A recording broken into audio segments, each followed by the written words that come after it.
السلام علیکم dear viewers, environmental chemistry کے لیکچرز کے ساتھ میں ہوں عبیب الرحمن۔ انوائرمنٹل کیمسٹری میں ایٹماسفیرک پولوشن کا لیکچر نمبر 4 آج ہوگا،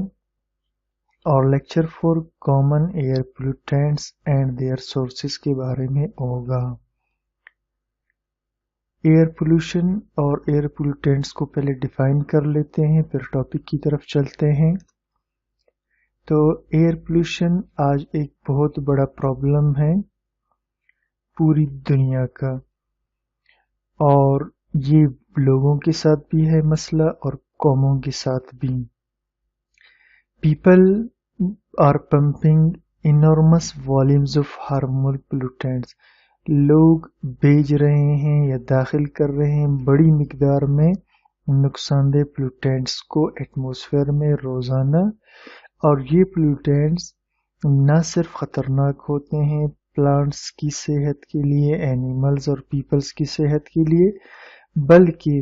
یہ ایک بہت بڑا حصہ ڈالتے ہیں کلائمیٹ کی چینج میں،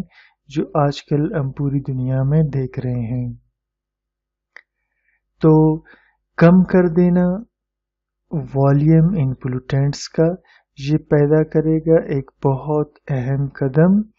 مینیج کرنے میں منفی اثرات کو موسم کے، یعنی اگر ہم کسی طریقے سے ان کی مقدار کو کم کر دیں پولوشن کی، تو پھر جو ہے یہ کلائمیٹ چینج میں اور اس کے اثرات کو، برے اثرات کو ختم کرنے میں اہم ہوگا۔ اور یہ کیسے ہو سکتا ہے؟ تو اس میں پہلا اور اہم اسٹیپ یہ ہے کہ ہم پہچان لیں کہ زیادہ کامن اور غالب پولوٹینٹس کون سے ہیں، اور اس کے ساتھ ساتھ یہ سمجھ لے کہ یہ کہاں سے آ رہے ہیں اور ان کے اثرات کو پہچان لے۔ تو یہ نالج جو ابھی ہم ڈسکس کرنے جا رہے ہیں، یہ ہیلپ کرے گا ہمارا پہچاننے کے لیے ان سب چیزوں کو اور پولوشن کو کم کرنے میں پوری دنیا کے اندر۔ تو اب ڈسکس کرتے ہیں کچھ اہم پولوٹینٹس کو اور ان کی سورسز کو۔ سب سے پہلا اس میں ہے carbon mono oxide. Carbon mono oxide بہت ہی زیادہ ٹاکسک اور ڈینجرس پولوٹینٹ ہے، اور یہ پہچانا جاتا ہے اس بیس پر کہ یہ ایک تو کوئی کلر نہیں رکھتا اور دوسرا سمیل نہیں رکھتا، اور یہ گیس بہت زیادہ غالب تھا ایک زمانے میں گھروں کے اندر، کیونکہ ڈومیسٹک ہیٹنگ جو سسٹم استعمال ہوتے تھے ان میں یہ بہت پروڈیوس ہوتا تھا، اور بعد میں پتہ چلا کہ یہ انسوٹیبل ہے صحت کے لیے، اور تب سے اس کو ریپلیس کر دیا گیا ہے دوسرے سیفر گیسز کے تھرو، یا اس کی جگہ کچھ اور گیسوں نے لے لی ہے استعمال میں، جیسا کہ آج کل ہم میتین یعنی نیچرل گیس یوز کرتے ہیں گھروں میں، یا گھروں کو ہیٹ اپ رکھنے کے لیے بجلی استعمال کرتے ہیں۔ اب sources of carbon mono oxide کو ڈسکس کرتے ہیں۔ اب یہ اس کی سورسز ہے، پہلا ہے استعمال کرنا پورلی مینٹینڈ، یعنی اچھی طرح بنا ہوا نہیں ہونا، اور انوینٹڈ ہیٹنگ اکوپمنٹ، یا ایسا ہیٹنگ چیز استعمال کرنا، اکوپمنٹ استعمال کرنا جس میں وینٹ نہ ہو، باہر جانے کا کوئی پیپ نہ ہو، اس کا ایگزاسٹ نہ ہو۔ اور secondly improperly vented natural gas supplies appliances, یعنی ایسے نیچرل گیس کے ہیٹرز استعمال کرنا جس میں ایگزاسٹ وغیرہ کے لیے کوئی بہتر سولوشن نہ ہو، جیسے اسٹووز کو یا واٹر ہیٹرز کو استعمال کرنا۔ بالکل اسی طرح چلانا گاڑیوں کو گیراج کے اندر جہاں بند ماحول ہو یا دوسری بند جگہوں میں، اور استعمال کرنا گیس اسٹووز، گرلز کو یا اوون کو ٹو ہیٹ دا ہومز، گھروں کو گرم کرنے کے لیے، بلڈنگز کو۔ اسی طرح بند چمنیز استعمال کرنا، یا بلاکڈ ہیٹنگ ایگزاسٹ گھروں کے اندر موجود ہو اور وہاں سے کاربن مونو آکسائڈ باہر نہ نکل سکے۔ اسی طرح جنریٹرز کو چلانا یا گیس پاور ٹولز کو استعمال کرنا انڈورز گھروں کے اندر، یا ایسی جگہ ان کو استعمال کرنا کھڑکی کے پاس، دروازے کے پاس یا سوراخوں کے پاس، جہاں سے وہ گھر کے اندر گیس داخل ہونے کا خطرہ ہو۔ بالکل اسی طرح پکانا چارکول کے ساتھ، یعنی جو لکڑی کا کوئلہ ہے اس کے ساتھ، یا گیس گرلز کے ساتھ گھروں کے اندر،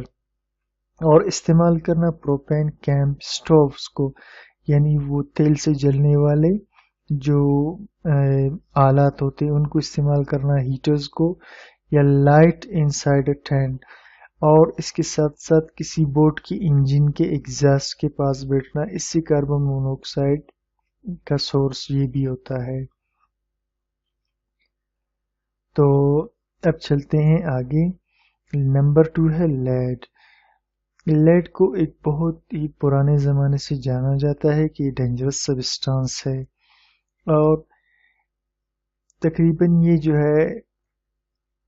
فیولز کے اندر، گیس ایویشن فیولز کے اندر یا گیسولین وغیرہ کے اندر پہلے یوز ہوتا تھا، لیکن اس کے خطرناک اثرات کو جاننے کے بعد اب اس کے استعمال کو ریڈیوس کر دیا گیا ہے، کم کر دیا گیا ہے مختلف چیزوں میں۔ تو جیسا کہ introduction of lead free gasoline, جیسا کہ آج کل lead free gasoline petrol use کیا جاتا ہے، پہلے زمانے میں ٹیٹرا لیڈ ڈالا جاتا تھا پیٹرول میں تاکہ وہ اچھی طرح سے انجن کے اندر جل سکے۔ تو والیوم لیڈ کا ایٹماسفیئر میں کافی حد تک کم ہوا ہے لیڈ فری گیسولین کی وجہ سے۔ اچھا جی، تو سورسز پڑھتے ہیں لیڈ کے۔ لیڈ پایا جاتا ہے تمام پارٹس میں انوائرمنٹ کے، یعنی ہوا میں، مٹی میں، واٹر میں، اور اندر گھروں کے، اور اس کا زیادہ تر ایکسپوجر انسانوں کو جو ہوتا ہے وہ ان ایکٹیویٹیز میں جس میں جو استعمال ہوتے ہیں فوسل فیولز میں، یعنی جس میں لیڈڈ گیسولین یوز کیا جاتا تھا، اور کچھ انڈسٹریل فیسلٹیز میں لیڈ یوز کیا جاتا تھا، اور پاس میں لیڈ سے بنے ہوئے گھروں کے اندر پینٹس یوز کیے جاتے تھے۔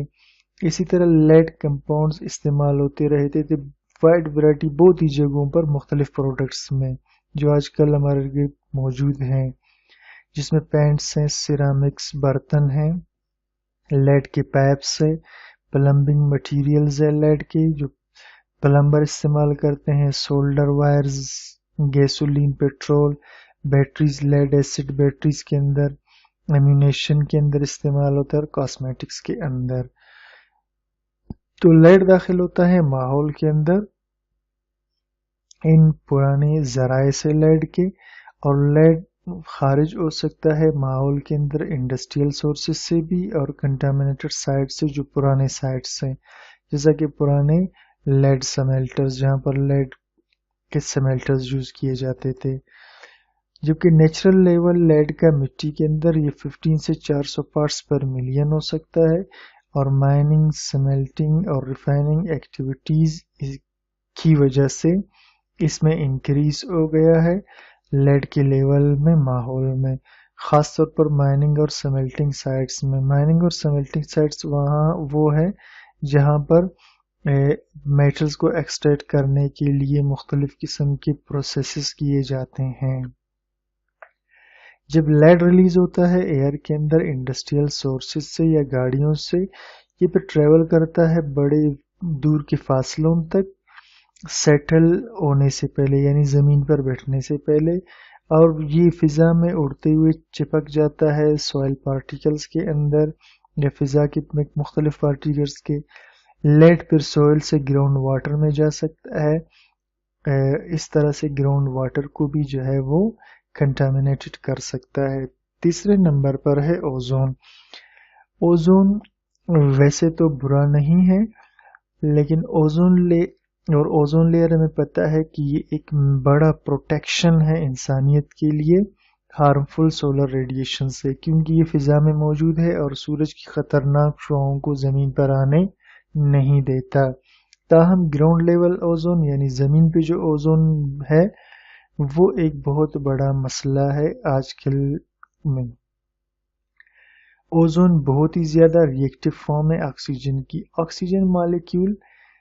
یہ اوزون کے جو مالیکیول 3 آکسیجن ایٹموں سے بنا ہوتا ہے، بجائے 2 آکسیجن ایٹموں کے جو مالیکیول آکسیجن میں ہوتے ہیں، اور یہ ہمیں ضرورت ہوتی ہے سروائیو کرنے کے لیے۔